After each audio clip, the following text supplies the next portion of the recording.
আজকে আমি নিয়ে চলে এসেছি বাটার পনির রেসিপি। এখানে আছে পনির, কাজু বাদাম, পোস্ত আছে, আদা পেস্ট আছে, রসুন, একটু বাটার আছে, এখানে টক দই আছে, আর এখানে টমেটো, পেঁয়াজ, ধনেপাতা, গরম মশলা আছে, তেজপাতা আছে।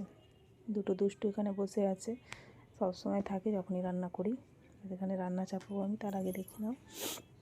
এখানে পনিরটা আমি ছোটো ছোটো করে কেটে নিচ্ছি। এখানে আমলের পনির আছে 200 আছে, এটা 200 প্যাকেট। এগুলো সব পেস্ট করে নিয়েছি আমি।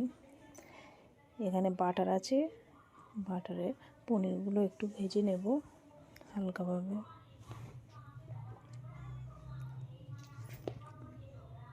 এর বীজখানে কিছু কথা বলে নিই। আমার রেসিপিটা যদি তোমাদের ভালো লেগে থাকে তাহলে লাইক, কমেন্ট, শেয়ার এবং সাবস্ক্রাইব করতে ভুলবেন না। আর আমার রেসিপিটার নাম হচ্ছে আপনকার স্টাইল বাটার পনির। বাবু এখন ঘুম থেকে উঠেছে, এখন বাজে 10:30।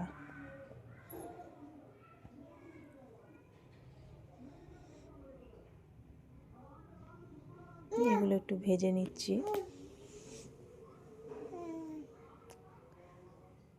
ভাজলে কালারটা একটু ভালো আসে। এখানে বাটারগুলো তুলে নিয়ে বাটারে অল্প সাদা তেল দিয়ে এখানে মশলাগুলো দিয়ে দিয়েছিলাম। এখানে একটু লবণ দিলাম, হলুদ গুঁড়ো, একটু ধনিয়া গুঁড়ো দিলাম, শুকনো লঙ্কার গুঁড়ো দিলাম।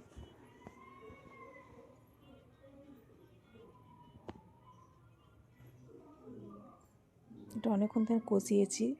তারপর একটু জিরে গুঁড়ো দিলাম। এখানে একটু চিনি অ্যাড করেছিলাম, সেটা দেখানো হয়নি। এটা অনেকক্ষণ কষিয়েছি, অতক্ষণ কষানো দেখানো সম্ভব না, তাই আমি একটু স্কিপ করে গেছিলাম। এবারে পনিরগুলো দিলাম।